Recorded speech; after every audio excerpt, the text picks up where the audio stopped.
One welcome back to my channel blessings. मैं मनिंदर कौर, आपकी special educator और ट्रेनर।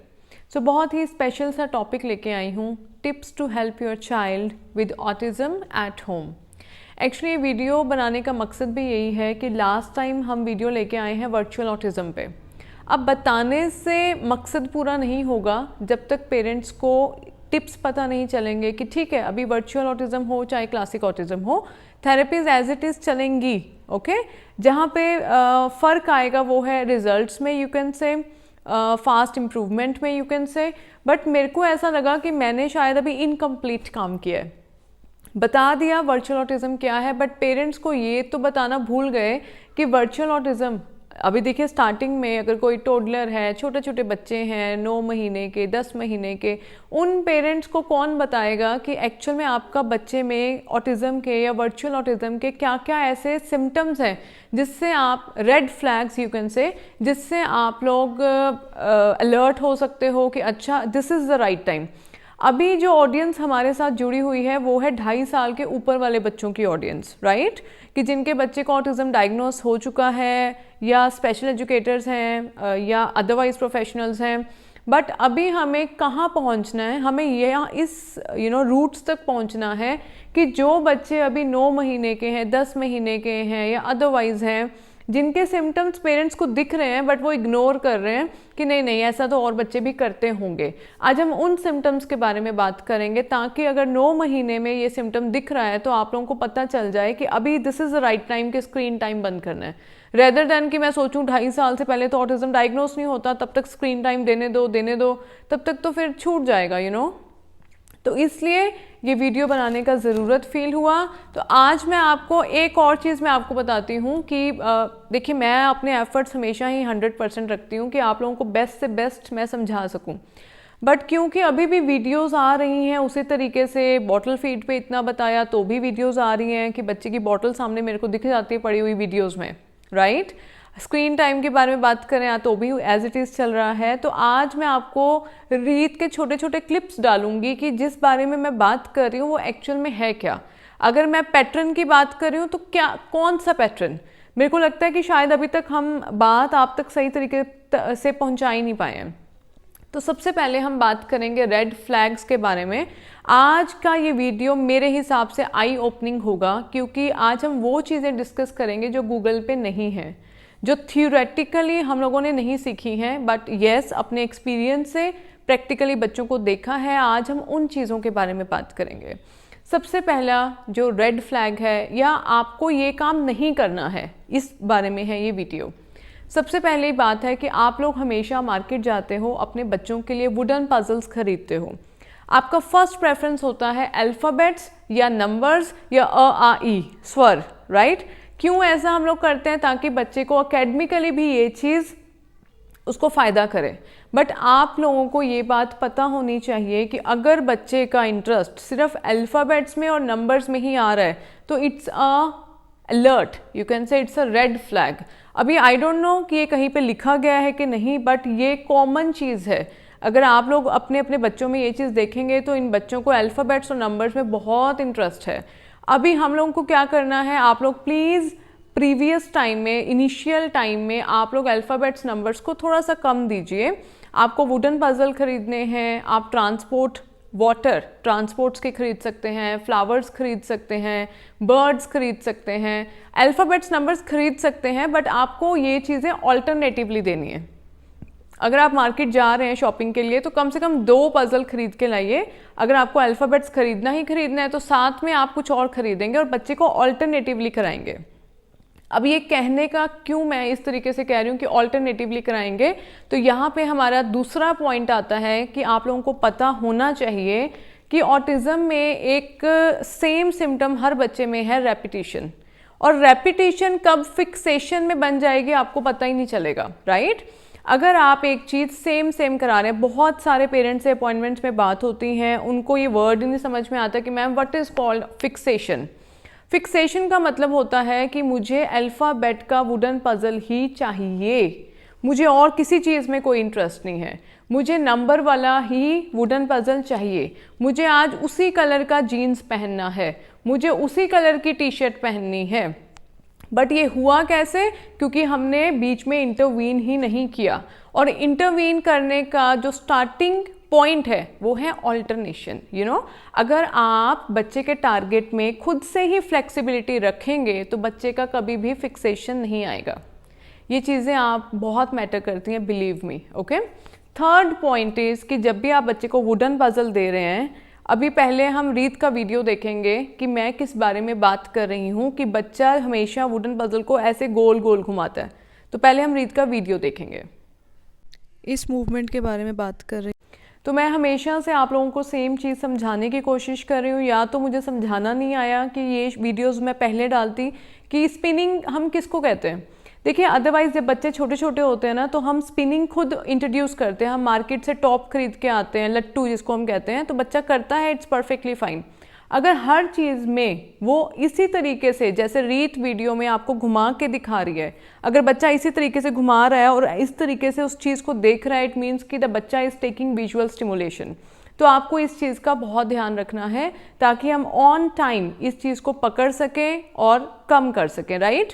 तो इसको करना क्या है आपको, देखिए बाकी की जो चीज़ें हैं, अगर 9-10 महीने में, तो मैं आपको नहीं कह रही हूँ कि आपको ओटी थेरेपिस्ट के पास जाना चाहिए कि मेरे बच्चे का विजुअल स्टिमुलेशन आ रहा है, ये उस चीज़ पे नहीं है ये टॉपिक। आप लोग घर पे बैठे बैठे इन चीज़ों को पहले से ही करेक्ट करें ताकि चीज़ें एक मैक्सिमम इशू तक नहीं पहुँचे।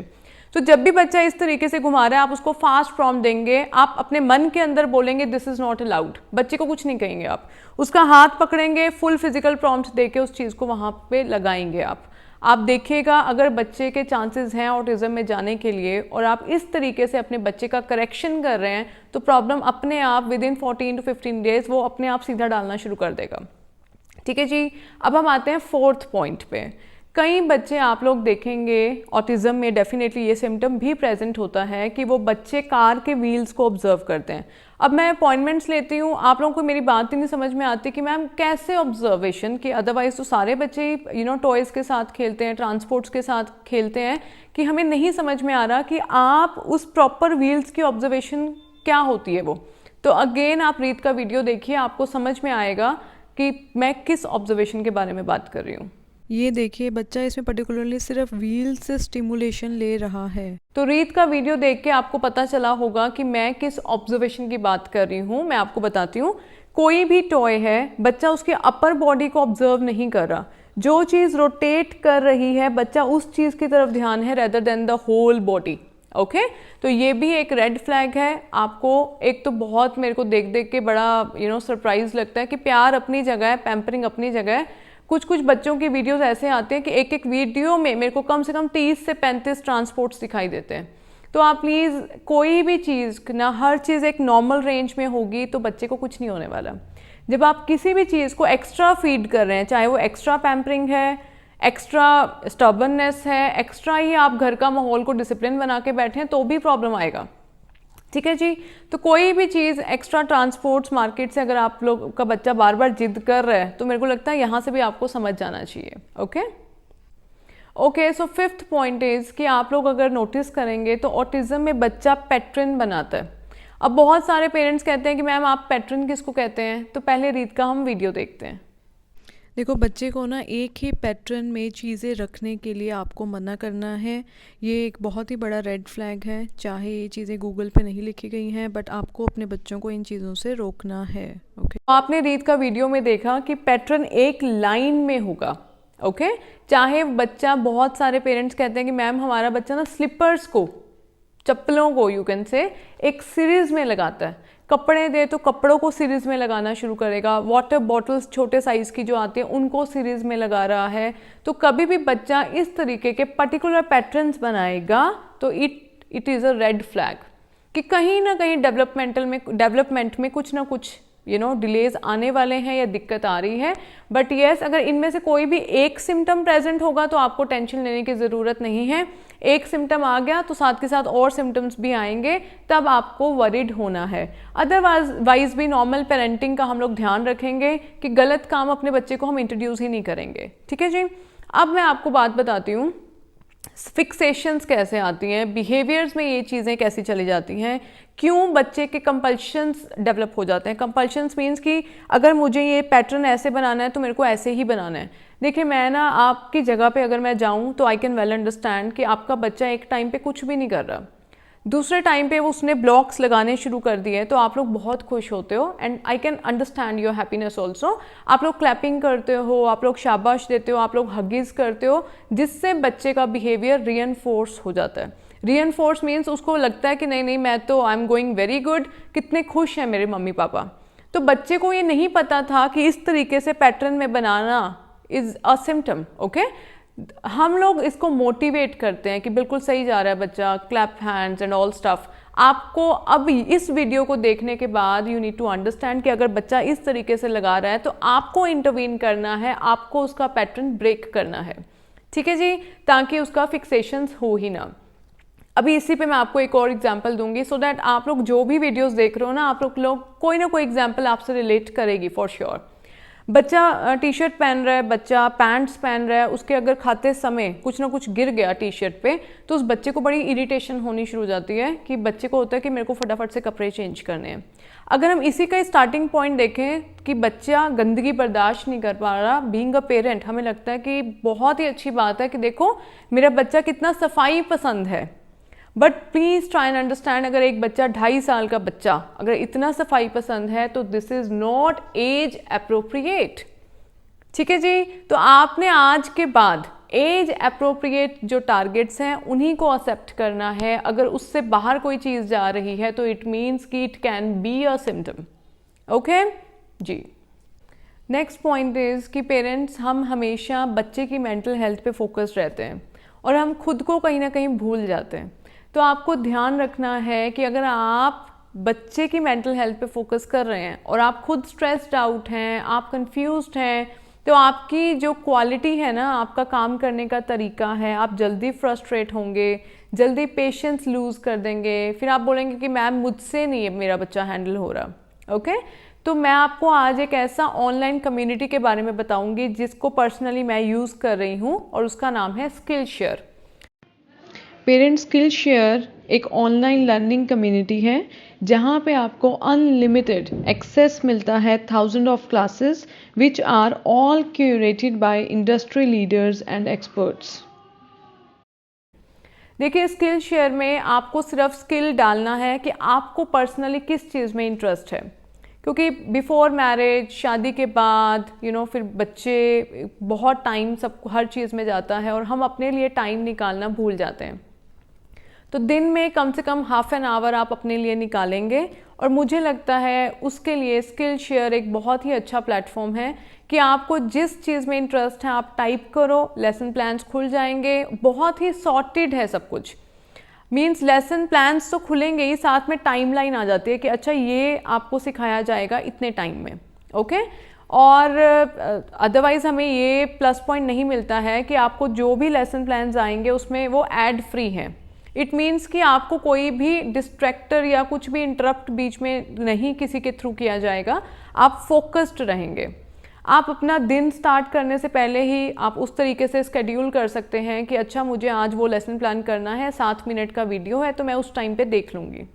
मीन्स मुझे बहुत अच्छा लगा, लेसन प्लान्स बहुत अच्छे हैं। मैं पर्सनली उसको यूज़ कर रही हूँ। मैं मेडिटेशन फॉर बिगनर्स के लिए मैंने इसके लिए डाला मेडिटेशन के ऊपर, तो एपी जी हैं जिनकी तरफ से मेडिटेशन फॉर बिगनर्स के लेसन प्लान्स हैं, मुझे बहुत ही अच्छा लग रहा है उनका ये प्लान्स जो हैं, तो आप लोग ऑप्ट कर सकते हैं इसके लिए। और कॉस्ट एक्चुअली इसकी बहुत ही मिनिमल है, 2000 एनुअली है, उससे भी लेस देन 2000 एनुअली है, जो कि आपको पर मंथ 166 रुपीज़ अप्रॉक्सीमेटली पड़ेगी। मेरे को लगता है 166 रुपीज़ तो एवरीबडी कैन अफोर्ड। और द थिंग इज़ कि कस्टम लिंक है वो डिस्क्रिप्शन बॉक्स में डालूंगी। जो भी पहले 1000 पर्सन हैं अगर इस लिंक पे क्लिक करते हैं तो आपको 1 मंथ का फ्री ट्रायल मिलेगा।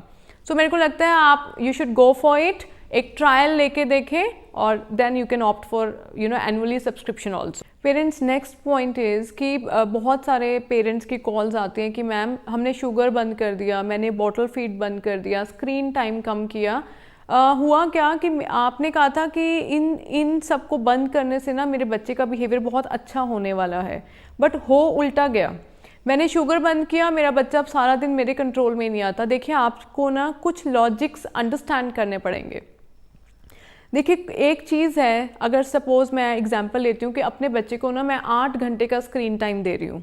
आपने वीडियो सुना, आप किसी प्रोफेशनल के पास गए, उन्होंने आपको बताया कि screen time is like a poison for your child, या वो आपको बच्चे को ख़राब कर रहा है, या बड़े बड़े डायग्नोसिस हो सकते हैं आपके बच्चे के। तो आपने क्या किया, आपने बिना सोचे समझे आप लोग घर आए, आपने एक हार्ड डिसीजन लिया कि अब मैं आज के बाद टीवी या फ़ोन देने ही नहीं वाला। तो क्या है कि 8 घंटे का स्क्रीन टाइम देना आपने देते रहे 2 साल 3 साल, उसके बाद एकदम से उसको ज़ीरो पे कर दिया, तो डेफिनेटली बच्चे के बिहेवियर्स आएंगे ही आएंगे। पूरे दिन में एक बच्चा 8 घंटे के लिए टीवी में इन्वॉल्व था, और हमने टीवी तो बंद कर दिया, बट हमने उसके ऑल्टरनेटिव्स ही नहीं चूज़ किए। मैं घर पे कोई सामान ही नहीं लेके आई, कोई टॉयज़ नहीं लेके आई। ये आपको पहले सोचना है, ना कि बिहेवियर्स आने के बाद। अगर आज आप प्लान कर रहे हैं, देखिए मैं आपको ना साइकोलॉजिकली भी अदरवाइज भी, कि हम अपने बच्चे को अगर कोई एक बैड हैबिट है और हम उसको सही करना चाह रहे हैं, तो वो एकदम से क्योंकि आपने ऐसा सोचा ऐसे नहीं करना है आपको। 8 घंटे का स्क्रीन टाइम है, पहले उसको हम 50% पे लेके आएंगे, क्योंकि हमें अपने बच्चे को ट्रॉमा नहीं देना है कि अभी तेरी चल रही थी 3 साल से पर आज से अब मेरी चलेगी, ऐसा नहीं करना है। 8 घंटे का टाइम उसको 70% करेंगे, फिर 40% करेंगे, फिर 10% करेंगे कि 1 घंटे का स्क्रीन टाइम इज़ ओके। एक इसी से ही मिलता जुलता पॉइंट मैं आपको बताऊंगी। बहुत सारे बच्चे हमारे पास ऐसे आते हैं जिनके एक पर्टिकुलर ना एक कार्टून्स के साथ फिक्स हैं बच्चे। कोई भीम, अब उसको हर जगह भीम ही दिखाई दे रहा है। हम टारगेट ले रहे हैं, वो लड्डू के बारे में बात कर रहा है, हम उसको डोरेमोन उसके अंदर घुसा हुआ है, तो वो डोरेमोन की तरह उसने बोलना स्टार्ट कर दिया।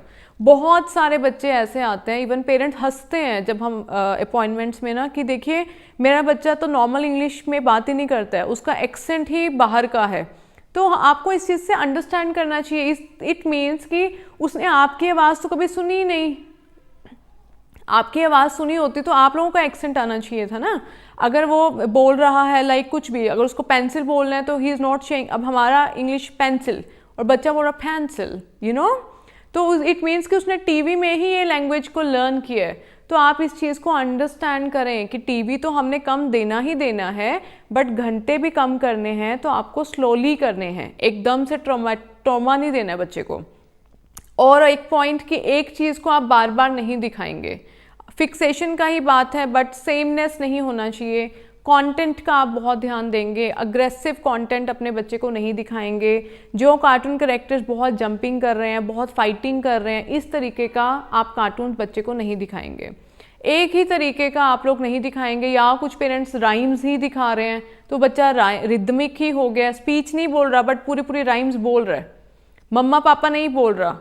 इवन थेरेपी होने के बाद भी हमें टाइम लग जाता है ये इरेज करने में। रीलर्निंग में हमेशा कहती हूँ, रीलर्निंग ज़्यादा टफ है रेदर देन कि हम फ्रेश लर्न बच्चे को कराएं। ओके जी, तो इस चीज़ का आपको ध्यान रखना है। देखिए अगर आपका बच्चा 1.5 साल का है और आपको हर चीज़ जेस्चर्स के थ्रू समझाने की कोशिश कर रहा है, अब जेस्चर्स क्या होते हैं पहले रीत का वीडियो देखिए। बच्चा अपना बेस्ट ट्राई करेगा कि उसको बोलने की ज़रूरत नहीं पड़े, बट आपको इस तरीके से बच्चे के जेस्चर्स को अंडरस्टैंड नहीं करना है, नहीं तो स्पीच डिले रहेगी। तो वीडियो में आपने देख लिया कि जेस्चर्स बोलते हैं इशारों को समझना, इशारे जेस्चर्स को कहते हैं। तो अगर आप अपने बच्चों का 1.5 साल की एज में अगर आप उसके इशारे ही समझते जा रहे हैं तो स्पीच कैसे आएगी। अगर स्पीच में कोई डिले भी होगा ना, तो अगर आप जेस्चर्स अंडरस्टैंड करते जाएंगे तो वो बहुत बड़ा डिले बन जाएगा। आपको पता चल गया कि 1.5 साल के बच्चे को बोलना चाहिए, अगर वो नहीं बोल रहा है तो आपको उसके बाद it should be a deadline. 1.5 साल के बाद बच्चे ने बैबलिंग नहीं स्टार्ट की, उसके इनिशियल साउंड्स नहीं आ रहे हैं, मम्मा पापा, अदरवाइज बच्चे को बोलना चाहिए 1.5 साल का एज में, राइट। वो नहीं बोल रहा है तो आप एक काम करेंगे, आप जेस्चर्स अंडरस्टैंड करना बंद कर देंगे। आप बच्चे को मजबूर करेंगे कि जब तक बोलेगा नहीं आप उसका काम नहीं करने वाले, ठीक है। इतने बड़े बड़े सेंटेंसेस नहीं बोलने, ये अपने अंदर बोलना है कि आपने अंदर सोचना है कि अगर बच्चा नहीं बोलेगा तो मैं काम नहीं करने वाली, सो दैट कम से कम उसको ट्रिगर तो करें हम। अगर उसके अंदर स्पीच है, बच्चा बोल सकता है, क्योंकि थेरेपीज में हम क्या कर रहे हैं, हम लोग ट्रिगर ही तो कर रहे हैं। अगर घर पे ही ये आप काम करेंगे तो मुझे लगता है हम स्पीच डिले को बहुत जल्दी कवर अप कर सकते हैं।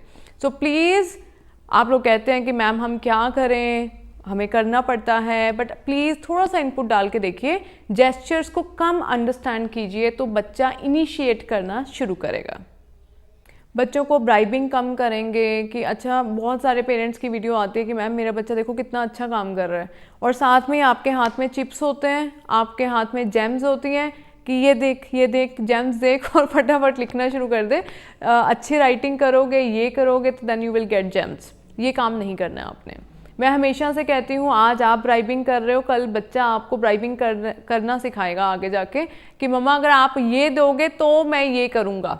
ओके, आप लोग मुझे एक लॉलीपॉप दोगे तब मैं बाहर जाके सबको नमस्ते करूँगा, नहीं तो मैं नहीं करूँगा।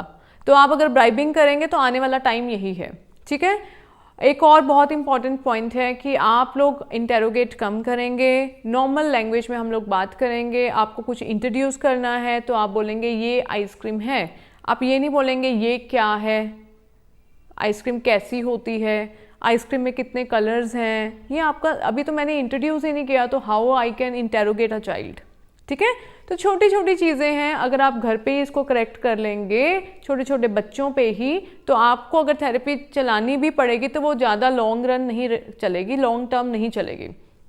आप लोग घर पे ही अपने बच्चों को करेक्ट कर सकते हैं। एक मेरे को लगता है एक पेरेंट में ना ये क्वालिटी ज़रूर होनी चाहिए कि अगर बच्चे का मेल्ट डाउन हो रहा है, वो बिहेवियर दिखा रहा है, तो मेरे को ऐसा लगता है पर्सनली कि आपको साइड पे जाके बैठ जाना चाहिए और बच्चे के बिहेवियर को देखना चाहिए। क्योंकि अभी देखिए सेंसरी प्रोसेसिंग में हम ऑलरेडी वीडियो बना चुके हैं, तो वो जाके आप देखेंगे। अभी भी बहुत सारे पेरेंट्स ऐसे आते हैं जो सेंसरी के बारे में हम बात करते हैं एंड दे आर सरप्राइज्ड कि अच्छा ऐसा भी कुछ होता है। तो प्लीज़ इस सेंसरी प्रोसेसिंग वीडियो को भी सुनिए, साइड पे जाके बैठिए और बच्चे को खुद ऑब्जर्व करिए कि मेरे बच्चे की नीड्स प्रेजेंटली क्या आ रही हैं, ताकि जब आप एक अपॉइंटमेंट बुक करते हैं या डॉक्टर के पास जाते हैं, कम से कम आपको पता हो कि डॉक्टर कहता है कि क्या ऐसी चीज़ें हैं जो घर पे आपको लगता है कि आउट ऑफ ट्रैक जा रही हैं, तो आप बता सकें ढंग से।